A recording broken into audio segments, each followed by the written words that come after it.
C'est donc le face-à-face du Grand Soir 3 consacré à la question de la récidive à l'occasion du procès de Tony Meillon dont nous avons parlé en début de ce journal. À l'époque, ce fait divers avait défrayé la chronique politico-judiciaire. Pour faire le point sur cette question, je reçois et merci d'être avec nous Virginie Valton, bonsoir. Bonsoir. Vous êtes vice-présidente de l'USM, l'Union syndicale des magistrats. Isabelle Steyer, bonsoir. Bonsoir. Vous êtes avocate spécialisée dans les affaires de viol et de crimes sexuels. Vous êtes membre de l'Association nationale pour la reconnaissance des victimes. Alors, j'aimerais tout d'abord avoir votre avis sur cette affaire qui fait de nouveau la une de l'actualité aujourd'hui, donc l'affaire Tony Meillon, le meurtrier présumé de Laetitia à Pornic en 2011.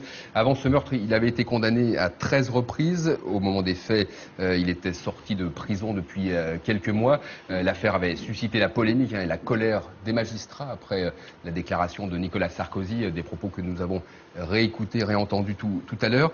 Virginie Valton, avec le recul, Nicolas Sarkozy avait-il eu raison de pointer du doigt la justice, les magistrats? Le drame aurait-il pu être évité?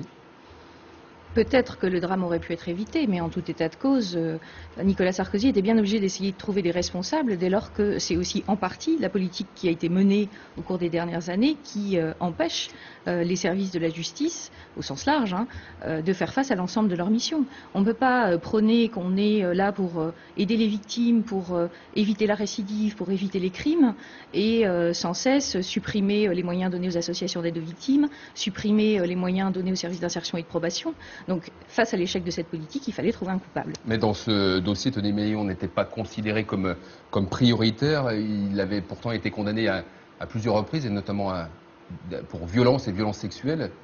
On est d'accord, mais lorsque... Alors, c'est pas une histoire de rejeter toute responsabilité, mais lorsque vous êtes tellement submergé par les dossiers et que vous n'êtes même plus en mesure de les ouvrir pour déterminer les priorités, effectivement, à un moment donné, vous voyez une condamnation à un sursis mise à l'épreuve pour un outrage à magistrat. Ça n'est effectivement pas prioritaire par rapport à d'autres dossiers très lourds. Ça, effectivement, c'était sa dernière condamnation. Isabelle Steyer, vous avez défendu les familles des victimes d'affaires très médiatisées. On se souvient de l'affaire Guy Georges, Michel Fourniret. Dans cette affaire, Tony Meillon, pour vous, même si vous n'avez pas suivi ce dossier, il y a eu dysfonctionnement de la justice? Je me pose des questions. La première question, c'est surtout d'avoir à traiter en premier les affaires dans lesquelles le mis en cause ou le condamné définitif l'a été pour des faits de viol ou d'agression sexuelle. Et je constate que ce sont des dossiers extrêmement lourds et délicats qui peuvent amener effectivement à une récidive. Et une récidive, ça veut dire quoi? Ça veut dire repasser à l'acte dans un dossier de viol, voire plus grave. Et je pense que ces dossiers devraient être prioritaires. Ils devraient effectivement être d'abord traités par les juges d'application des peines parce qu'ils mettent en danger toute la population féminine, soyons très clairs. J'ai constaté aussi que dans ce dossier, M. Meillon avait été mis en cause par sa concubine pour des faits de viol également et de menaces de mort. Donc il s'agit d'un homme qui était extrêmement dangereux. Et ce qui m'interpelle dans ces dossiers-là, c'est que on ne prend pas suffisamment en compte, mais quand je dis on, c'est tout le monde. C'est depuis le début de la procédure jusqu'à la fin, c'est la gravité de ce que sont les violences sexuelles. Et donc, on a tendance souvent à classer sans suite, à faire des non-lieux ou à disqualifier un meurtre en délit. Ça veut dire qu'on n'écoute pas suffisamment, on n'entend pas suffisamment les victimes au début de la procédure, en tout cas? On n'écoute pas suffisamment les victimes. Les victimes, ce sont, je crois, les premières expertes dans ces dossiers-là, parce qu'elles connaissent la face cachée de l'individu, elles connaissent son secret. Donc ce qu'il serait souhaitable, c'est que ces femmes-là soient aidées dans leur démarche dès le début, c'est-à-dire qu'elles soient accompagnées par un avocat, ce qui n'est pas le cas. D'ailleurs, les Canadiennes disent au moins traitez-nous comme des criminels, nous aurions un avocat, nous aurions un psy aussi, obligatoire, les accompagnant pour déposer une plainte. Vous venez de subir sur votre propre corps ce qu'il y a à peu près de pire. On devait raconter comment on vous l'a fait, pourquoi on vous l'a fait, dans quel sens on vous l'a fait, combien de temps ça a duré, c'est impossible. Et la mise en cause de cet homme-là va l'amener effectivement à être soigné, à être suivi, à une saisie d'un juge d'instruction, donc forcément à être traité. J'aimerais voir la réaction d'Isabelle Steyer, à voir pour une victime comme pour un meurtrier présumé, un avocat, un commis d'office gratuit, Ce serait une bonne chose? Ça devrait être la logique. Il y a eu une réforme récente de la garde à vue en 2011 qui a désormais, enfin, pour toute personne gardée à vue, il y a la possibilité d'être assistée d'un avocat pendant toute la garde à vue. Pour les victimes, nous, on avait effectivement demandé à ce qu'il en soit de même, parce que lorsque vous avez une victime de viol qui doit être confrontée à ses agresseurs et qui a le droit uniquement lors de la confrontation à son avocat, finalement, l'avocat, c'est un étranger pour elle. C'est une énième personne qui vient regarder avec peut-être un regard malsain dans sa propre vision à elle de victime ce qu'elle a à dire et ce qu'elle a subi. Donc l'accompagnement, il est indispensable. Il faudrait que les droits soient les mêmes pour les victimes et pour les personnes mises en cause. La difficulté, ce qu'on nous a toujours opposé, c'est encore une fois la question des moyens. La France n'a pas les moyens de payer un avocat à la victime. On en revient toujours aux moyens, mais Isabelle Steyer, est-ce qu'il y a aussi selon vous, un problème de formation? Est-ce que tous les acteurs de la chaîne judiciaire sont suffisamment formés à la psychologie de ces personnes? C'est la grande question. D'ailleurs, on a une loi cadre concernant les violences faites aux femmes qui est dans les tuyaux et qui envisage la formation de tous les intervenants en matière de violence. Parce qu'on constate qu'il faut savoir écouter, il faut savoir poser les bonnes questions. Par exemple, au Canada, il y a une liste de questions à poser, qui sont toujours les mêmes, sur l'ancienneté des violences, les différentes formes de violences, les fréquences des violences, les séquestrations, les violences physiques, économiques, sexuelles, psychologiques. Et donc, chaque victime est entendue en fonction de ces critères-là.